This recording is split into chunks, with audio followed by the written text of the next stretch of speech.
Hello दोस्त, आपका अपना YouTube channel AR education hub में आपका स्वागत है। तो आज हम एआर एजुकेशन हब में अगला लेक्चर को हम पढ़ेंगे और अगले लेक्चर में इसमें जानेंगे कि इस प्रकार के क्वेश्चन को हम देखेंगे। आज हमने क्वेश्चन पहले ही लिख लिया क्योंकि बाद में वीडियो को पॉज करके लिखना पड़ता है, इसलिए हमने ये क्वेश्चन आज पहले ही लिख लिया। तो इसमें यदि आप इस चैनल पर नए होंगे तो चैनल को सब्सक्राइब कीजिए, लाइक कीजिए और अपने दोस्तों को भी शेयर कीजिए।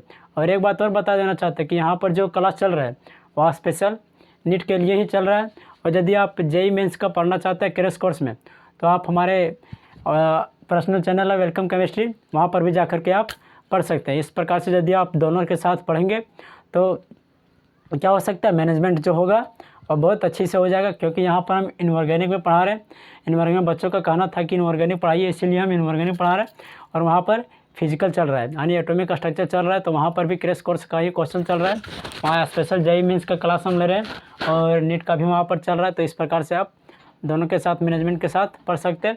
तो चलिए, इसमें जो पहला क्वेश्चन बताता है कि which one of the following arrangement represent the correct order of list क्या चीज़ negative to most negative electron gain enthalpy for carbon, calcium, aluminium, fluorine और ऑक्सीजन।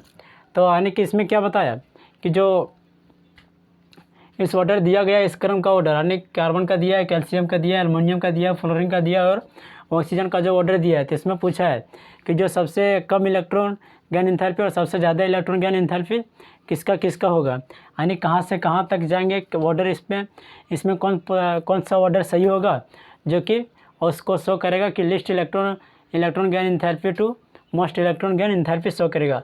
तो यदि हम इसका रफ आइडिया को हम देख लेते हैं पीरियोडिक टेबल में, तो सबसे पहले हम यह भी जानते हैं कि यदि पीरियोडिक टेबल में लेफ़्ट टू राइट जाएंगे यानी दाहिने से बायां जाएंगे तो क्या होगा, इलेक्ट्रॉन गेन एंथैल्पी इंक्रीज करेगा। और यदि हम टॉप टू बॉटम जाएंगे यानी ऊपर से नीचे जाएंगे तो क्या होगा, डिक्रीज करेगा। यदि हम एरो का साइन ऊपर दिखाते हैं तो वहाँ पर इंक्रीज का शो करता है। यदि एरो का साइन हम नीचे शो करते हैं तो एरो का साइन जब नीचे शो करेगा तो वह क्या दर्शाता है, डिक्रीज का दर्शाता है यानी कम का दर्शाता है और इंक्रीज का दर्शाता है। तो अब हम थोड़ा रफ आइडिया ले लेते हैं किसका, पीरियोडिक टेबल का। तो पीरियोडिक टेबल का यदि हम रफ आइडिया ले लेंगे, देख लेंगे कि कौन सा एलिमेंट कहाँ पर है, तो इस प्रकार से हमें सुविधा हो सकता है कि एलिमेंट को यदि हम पता कर लेते हैं कौन कहाँ है, तो इस प्रकार से हमें पता चल जाएगा कि लेफ़्ट टू राइट जाने से यानी दाहिने से बायां जाने पर से क्या होगा और ऊपर से नीचे आएंगे तो क्या होगा। तो चलिए देख लेते हैं।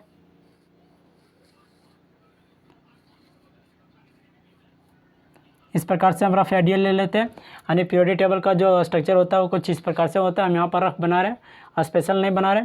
तो अब हम बात कर लेते हैं किसका, कार्बन का। तो कार्बन कहाँ पर होता है, कार्बन आने देख लेते हैं। यदि यहाँ रहेगा कार्बन, उसके बाद ले लेते हैं किसको, कैल्शियम।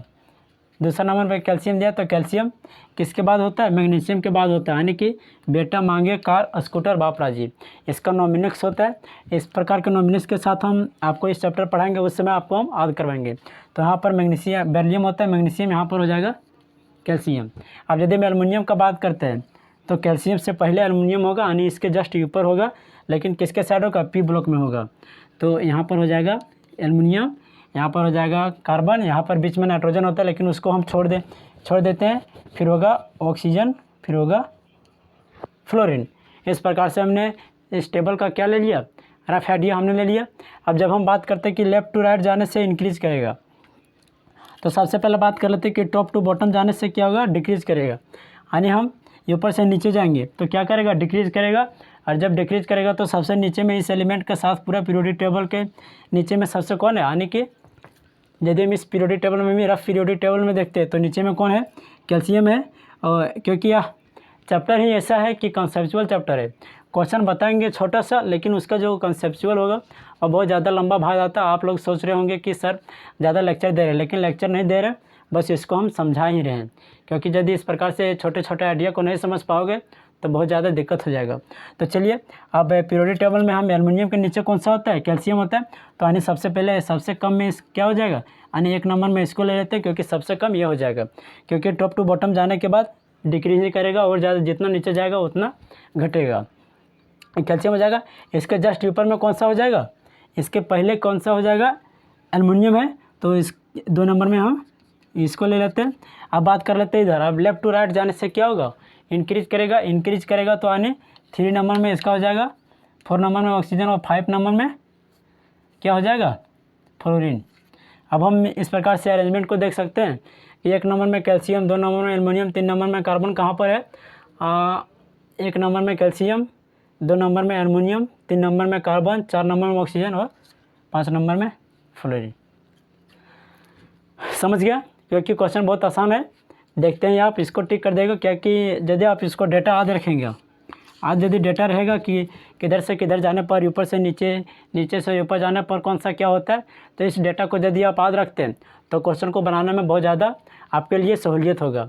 क्योंकि यदि आप इस प्रकार से याद नहीं रखते तो वहाँ पर भी आपको दिक्कत हो सकता है। चलिए अब हम बात कर लेते हैं अगला क्वेश्चन के बारे में, तो अगला क्वेश्चन को भी हम देख लेते हैं।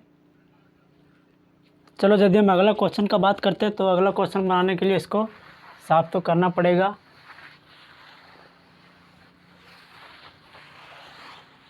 और क्वेश्चन को भी लिखना पड़ेगा, तो आप अच्छी तरह से समझ सकते हैं। अगला क्वेश्चन के लिए हम लिख रहे हैं कि दिया गया है among the flowing oxide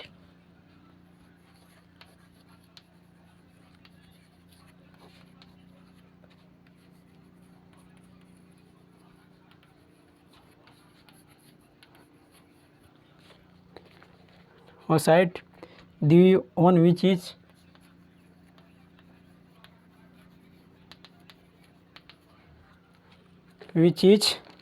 most basic. Question गलत हो गया, ये हमने अगला क्वेश्चन को बता दिया। ओहो, which of the following oxide is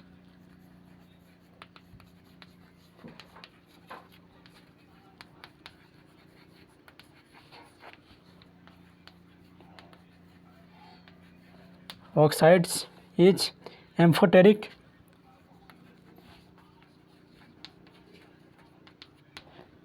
पहला SnO2,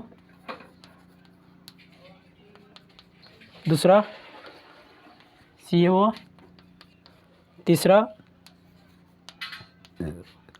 SiO2 और चौथा CO2।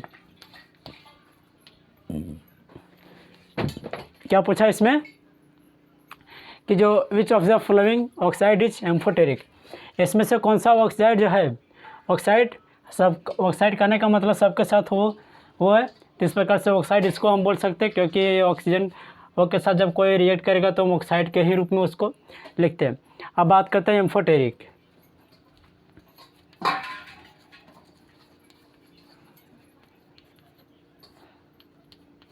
एम्फोटेरिक क्या होता है, एम्फोटेरिक आप यदि जानते होंगे तो कमेंट कर सकते हैं, नहीं जानते हैं तो हम बता रहे हैं कि एम्फोटेरिक वैसे होता है जो एसिड और बेस के साथ दोनों के साथ रिएक्ट कर सकता है, यानी एसिड प्लस बेस। वैसा एलिमेंट कंपाउंड जो एसिड और बेस दोनों के साथ रिएक्ट कर सकता है, उसी को हम क्या बोलेंगे, एम्फोटेरिक। अब इसमें बात कर लेते हैं कि एम्फोटेरिक कौन सा होगा, तो यदि हम इसको ले लेते हैं एम्फोटेरिक, इसमें वैसे भी तो हम यदि जानेंगे तो आंसर हो जाएगा पहला नंबर SnO2, क्योंकि ऐसे हमने पिछला क्लास में बताया था एम्फोटेरिक की Al2O3 के बारे में भी बताया था, और जो होता है एम्फोटेरिक होता है, इसमें भी हमने बता रहे हैं कि SnO2 जो है वह एम्फोटेरिक है।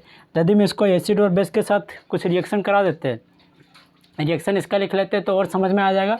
तो चलो हम बात कर लेते हैं, पहले एसिड के साथ रिएक्ट करवाते हैं इसको, SnO2 प्लस HCl, किसके साथ हमने कराया, SnO2 प्लस HCl, तो इसका जो रिएक्शन करने के बाद जो होगा वह हो जाएगा SnCl2 प्लस H2O। इसका जो आप क्या होगा, संतुलित कीजिएगा यानी बैलेंस कीजिएगा, उसका आप खुद से बैलेंस कर सकते हैं। SnO2 प्लस HCl यानी यह क्या है, एसिड है। अब Sn जो रिएक्ट किया हुआ Cl2 के साथ रिएक्ट किया Cl2 और एक H2O बना। अब यदि हम इसको बेस के साथ कर लेते हैं SnO2 प्लस NaOH, क्या है यह बेस है, तो क्या बनेगा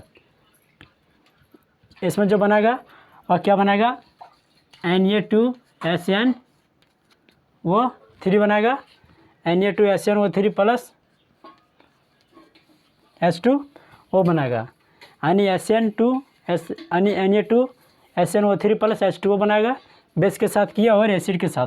तो इस प्रकार से जो दोनों के साथ रिएक्ट किया, एसिड और बेस दोनों के साथ रिएक्ट किया, उसी को हम एम्फोटेरिक बोलेंगे। और एम्फोटेरिक का कहने का ही मतलब होता है कि जो एसिड और बेस दोनों के साथ रिएक्ट करे उसे क्या बोलते हैं, एम्फोटेरिक।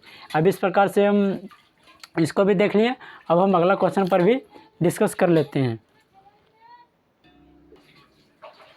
हम अगला क्वेश्चन पर भी डिस्कस कर लेते हैं। इसमें साफ करके इसको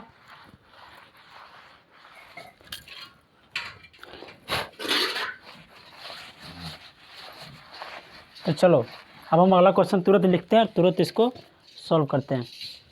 अगला क्वेश्चन में क्या बोला, एमंग द फ्लोइंग ऑक्साइड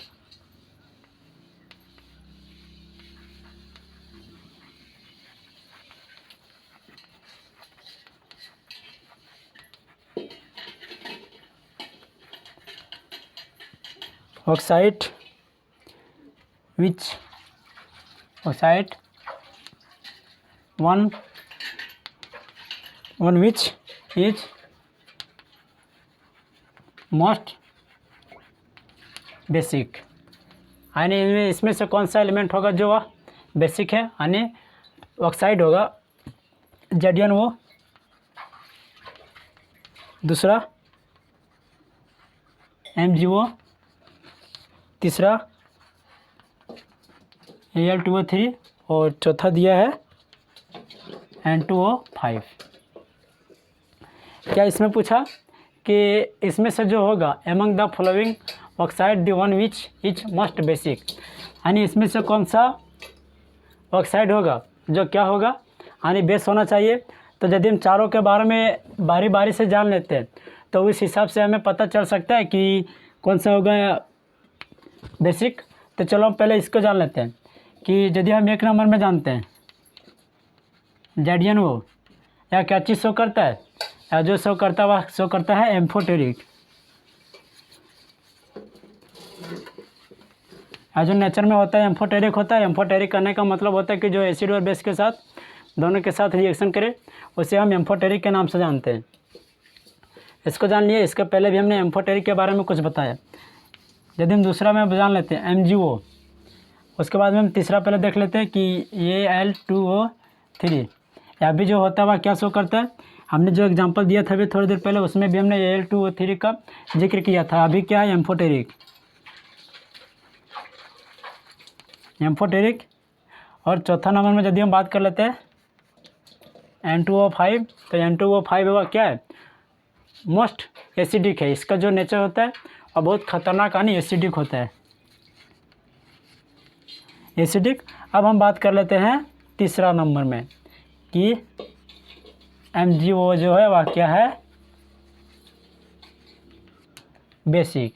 तो इस प्रकार से अब हमें आंसर पता चल गया कि इसमें बेसिक कौन है, यानी दूसरा नंबर इसका करेक्ट आंसर होगा। क्या होगा, दूसरा नंबर इसका करेक्ट आंसर बेसिक होगा। और यहाँ पर जो शो किया, इसमें क्वेश्चन वैसे भी पूछ दिया था कि most of the flowing oxide which one of the basic. तो इसमें यदि हम चारों को जान लिए, पहला कि जो ZnO होता है वह क्या शो करता है, एम्फोटेरिक। एम्फोटेरिक करने का मतलब होता है कि जो एसिड और बेस के साथ दोनों के साथ रिएक्ट करे उसे एम्फोटेरिक के नाम से जानते हैं। Al2O3 अभी क्या शो करता है, एम्फोटेरिक। एम्फोटेरिक करने का मतलब जो एसिड और बेस के साथ दोनों के साथ रिएक्शन करे। दूसरा N2O5 या क्या हो जाता है, एसिड हो जाता है। इसे नाइट्रिक एसिड के भी नाम से हम जानते हैं। दूसरा हो गया MgO, तो MgO ही हुआ क्या चीज़, बेसिक हुआ। तो इस प्रकार के क्वेश्चन को आप आसानी से क्या कर सकते हैं, सॉल्व कर सकते हैं। और हम बहुत सारे क्वेश्चन को अभी तक सॉल्व किए लगभग और सारे क्वेश्चन को भी हम सॉल्व करेंगे, क्योंकि यह जो चैप्टर है पीरियोडिक टेबल और लगभग कौन सा चैप्टर है, कंसेप्चुअल चैप्टर है।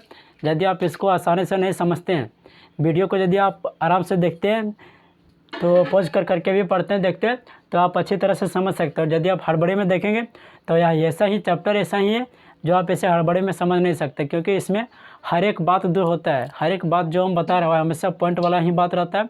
और उसको आप अच्छी तरह से समझ करके लिखिए, पढ़िए। और बस आज के लेक्चर में इतना ही।